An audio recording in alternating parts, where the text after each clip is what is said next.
Hi friends, అందరూ ఎలా ఉన్నారు? ఈరోజు మన ఛానల్లో ఈ మస్క్ మిలన్తో జ్యూస్ ఏ విధంగా చేయాలో మీకు చూపించబోతున్నాను. చాలా ఈజీ ప్రాసెస్ అండ్ క్విక్గా చేసుకోవచ్చు. ఇంకా ఆలస్యం చేయకుండా ప్రాసెస్ ఎలా చేయాలో చూసేద్దాం పదండి. ముందుగా ఒక బౌల్ తీసుకొని అందులో 1 కప్ వరకు సగ్గుబియ్యం వేసుకొని నానబెట్టుకోవాలి. ఇక్కడ నేను పెద్ద సైజు సగ్గుబియ్యం అయితే తీసుకున్నాను. చిన్న సైజు అయినా పర్వాలేదు. ఇలా వాటర్ యాడ్ చేసుకొని ఒక 10 మినిట్స్ వరకు నానబెట్టుకోవాలి.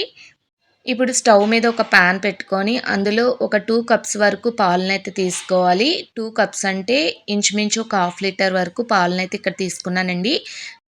కాచిన పాలైనా పర్వాలేదు, అలాగే పచ్చి పాలైనా పర్వాలేదు, ఏదైనా తీసుకోవచ్చు.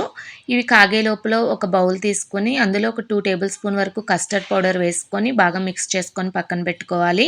నేను ఇక్కడ వెనిలా కస్టర్డ్ పౌడర్ అయితే తీసుకున్నాను ఫ్లేవర్ కోసం.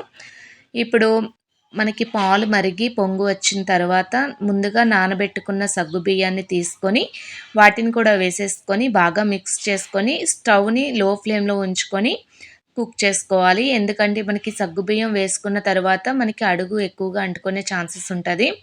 ఇలా సగ్గుబియ్యం కంప్లీట్గా కుక్ అయ్యేంత వరకు గరిటతో కలుపుకుంటూ కుక్ చేసుకోవాలి.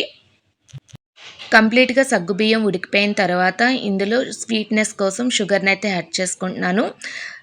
స్వీట్ ఎవరికి కావాల్సిన క్వాంటిటీలో వాళ్ళు యాడ్ చేసుకోవచ్చండి. ఇక్కడ నేను ఒక పావు కప్పు వరకు షుగర్ని యాడ్ చేసుకున్నాను. అలాగే ముందుగా మిక్స్ చేసి పెట్టుకున్న వెనిలా కస్టర్డ్ పౌడర్ని కూడా వేసుకొని ఒకసారి బాగా కలుపుకోవాలి. ఇక్కడ షుగర్కి బదులు కండెన్సర్డ్ మిల్క్ కూడా యాడ్ చేసుకోవచ్చండి.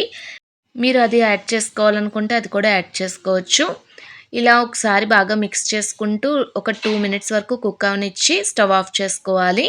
ఇలా స్టవ్ ఆఫ్ చేసుకున్న తర్వాత కంప్లీట్గా చల్లారనివ్వాలి. మనకి థిక్నెస్ అనేది ఈ విధంగా ఉంటే సరిపోతుందండి.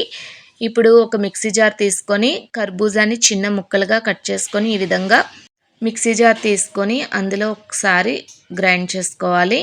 మరీ ఎక్కువ జ్యూసీ కింద కాకుండా కొద్దిగా గ్రైండ్ చేసుకుంటే సరిపోతుంది. ఇలాగా గ్రైండ్ చేసుకున్న తర్వాత ముందుగా ప్రిపేర్ చేసుకున్న సగ్గుబియ్యం దాంట్లో ఈ కర్బూజా మిక్స్ని కూడా వేసేసుకొని అలాగే మనకి కూలింగ్ కోసం ఐస్ క్యూబ్స్ని కూడా వేసుకొని బాగా మిక్స్ చేసుకోవాలి.